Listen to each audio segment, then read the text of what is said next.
Hey guys, 24/7 here, and I'm finally here with my WrestleMania 4 review. Oh boy, this was a show, and I'm gonna say something that's really stupid, but it's gonna surprise so many people probably. I didn't hate this as much as WrestleMania 2, right? It's dumb, but there was less bullshit on this, I think. Like, it's long, yeah, and it's exhausting, but since I didn't sit through it, hey, bye, Nimbus. For, one sitting like I did the WrestleMania 2, this was a lot more bearable to watch. Still wasn't good, it was still fucking trash. But yeah, let's start with the Battle Royal. It's a Battle Royal of everyone who wasn't in the grudge match, or title matches, or the tournament. Bad News Brown won by last eliminating Bret Hart. And I feel like after watching this in WrestleMania 2 and 3, Bret Hart's really fucking, no shit, Bret Hart's fucking great. But he's so good at what he does. It's almost good. Bad News Brown hits his finisher move, which I forgot what it was called already, but it was an enziguri, which is really cool, because back in the 80s, who in WWE hit enziguris? That was really cool. Bret Hart came in, trashed the trophy. It's fine. I'm not going to rate any of these matches. I'm going to let you know, right? I know, just saying if I liked it or not. But there's so much on this card. Then we start with Ted DiBiase versus Jim Duggan in a fine match. I'm trying to... Oh. Right. DiBiase is here with Virgil and Andre the Giant, and Andre gets involved a lot, DiBiase gets involved a lot. God, it's just a lot. So much interference in the show, it's pretty bad here. DiBiase beats Duggan with a knee to the back while Duggan's leg is getting held by Andre, and DiBiase wins. Because DiBiase was the one who bought the title off of Andre when Andre won the title from Hogan in a screwy finish. It's a weird but really fun storyline, and I think I like it. And the only reason that we got the finish we did to this whole thing is because Honky Tonk Man did not want to lose his Intercontinental title tonight, so they wanted, like, oh shit, we're gonna put Savage in the main event instead, because, yeah. Then we got Dino Bravo versus Don Morocco in a fine match. Nothing in this show is a good match. There's a couple fine matches, a couple average matches, but nothing good. Don Morocco wins by disqualification. It's fine. Don Morocco moves on. Then we got Greg Valentine versus Ricky Steamboat in a good match. God, can you imagine the fall from grace for Ricky Steamboat?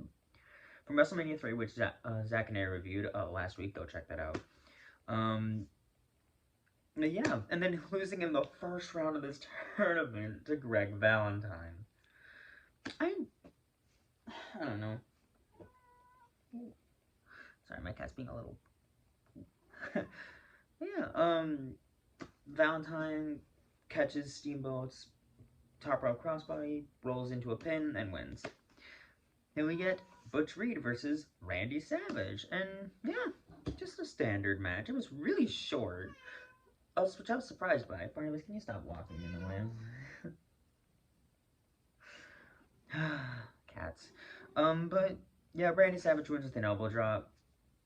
It's nothing special. Then we get a really big house fight between One Man Gang and Bam Bam Bigelow. Slick gets involved. So Bam Bam runs to the ropes, gets tossed over because Slick pulls the ropes down. The ref watches the whole thing happen, mind you, and One Man Gang wins by countout.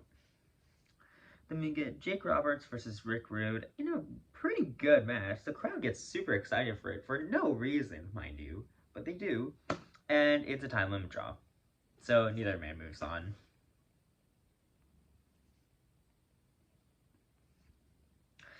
Then we get a grudge match, which Okay, sure. Hercules Hernandez versus the Ultimate Warrior. So the only interesting thing I have to say about this match is the ending, because Hernandez has Warrior in like a full Nelson. Warrior pushes backwards, not like a roll backwards, but like pushes backwards, and like right before the ref, because both the shoulders are down, before the ref counts to three, puts his shoulder up. So Warrior wins, which is probably the most technical thing I've ever seen the Warrior do ever. But yeah, it was fine. Then we get Hulk Hogan versus Andre the Giant. Jesus Christ. This match is stupid. This match is dumb. It's slow, pretty bad. Um, so DiBiase comes in, hits Hogan with a chair. They all scuffle. So Hogan hits Andre first, then Andre hits Hogan. Hogan should be disqualified, but it's kind of as a double disqualification. Like, are you kidding me? Like, what the fuck? It's so dumb. So neither man moves on. Then we get Don Morocco versus Ted DiBiase, and it's good. It's fine. Ted DiBiase wins with a rope drop where Morocco's coming at him. He lifts him up, hits him on the ropes, and then pins him and wins? Like, what? I've never seen anyone win a match by a rope drop. Hey, Barnabas. Good boy. Very good boy. I'll feed you after this, okay, baby? Let me get Greg Valentine versus Randy Savage. A good match between these two. I mean, it's fine. Look, it's hard to review a WrestleMania like this because they're trying to cram how many matches? 1, 2, 3, 4, 5, 6, 7, 8, 9, 10, 11, 12, 13, 14, 15, 16. 16 matches. Are you kidding? 16 matches into one, like, 3-4 hour show. It's ridiculous. Come here, baby. And it's just kind of dumb. Because no match is super long. It's so... But yeah, Savage wins by a small package. Nothing special. Then we get one of the few non-tournament matches when Honky Tonk Man defends the Intercontinental title against Brutus Beefcake. So apparently, Beefcake was supposed to win this match, but Honky did not want to drop the title. So Brutus Beefcake wins by disqualification when Jimmy Hart hits the referee with the megaphone. And a fun fact about that spot, the referee legitimately got knocked out. Like, it wasn't just like really good stuff. No, he legit got knocked out, which I find, like, I'm super worried. I'm glad he was okay. But it's just super funny. It's like one of the most interesting things about this show to me. Then we get the British Bulldogs and Coco Beware versus the Islanders and Bobby Heenan, who's wearing one of those dog protection things from the 80s. It's really, really stupid. The Islanders are actually Haku and the Tonga Kid, so that's cool. It's a comedy match, and those can work for me, but I don't think this is one of them. It's mainly Bobby Heenan getting scared of a dog, because they stole the British Bulldog's bulldog, Matilda, and it's dumb. The heels actually win. They like lift Bobby Heenan up, slam him on, I don't remember, I think it was Coco Beware, and gets the win. So yeah, this was a fine comedy match. It wasn't amazing. Then we get Randy Savage versus One Man Gang, which is the only, I think, semi-final match throughout this entire thing, which is just, the way they booked this tournament was so dumb. But yeah, Randy Savage wins by DQ when One Man Gang hits him with the cane. But he gets pretty beat up afterwards, which I like the story, how DiBiase had it real easy, because DiBiase had to do, like, nothing in this tournament. And then Savage worked every match to get to the finals, which is really cool. That's our finals, Randy Savage versus Ted DiBiase. And then we get Strike Force versus Demolition for the tag team titles. So Strike Force is Rick Martel and I think Tito Santana, I think. Because I think they broke up a couple years later at WrestleMania, and that was supposed to lead to a feud. But yeah, this was a good match. It was probably, besides the main event, my favorite match of the card. Because, yeah, it was just a really simple match. Demolition wins the tag team titles, and this would be their the start of their record-breaking championship run, which was broken in 2016, 2017, 2015, 2016. I don't remember, but yeah,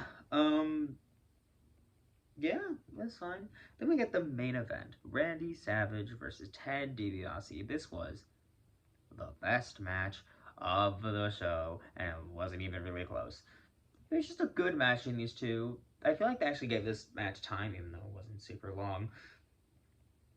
But yeah, Randy Savage hits the elbow drop for the win, and then Hogan has to insert himself into the finish by handing him the bell because Hogan always has to be the spotlight, even when he doesn't win. But yeah, Randy Savage becomes the WWE champion, which, yeah, it's weird. I find it hilarious that both of Randy Savage's WWE title reigns started at WrestleMania. So that's really cool, and I like that. And I get to watch that other one, which makes me very excited because I very much like that match. But yeah, Savage wins the title. This was such a nothing card. All the matches were short.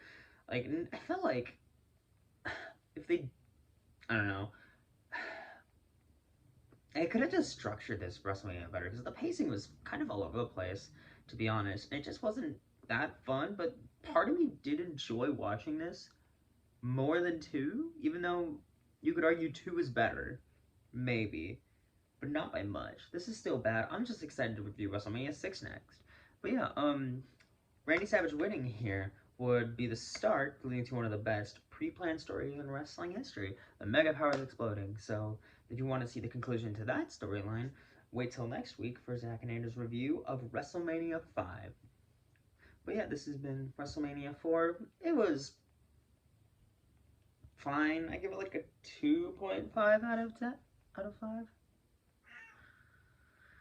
But yeah, see you guys next week.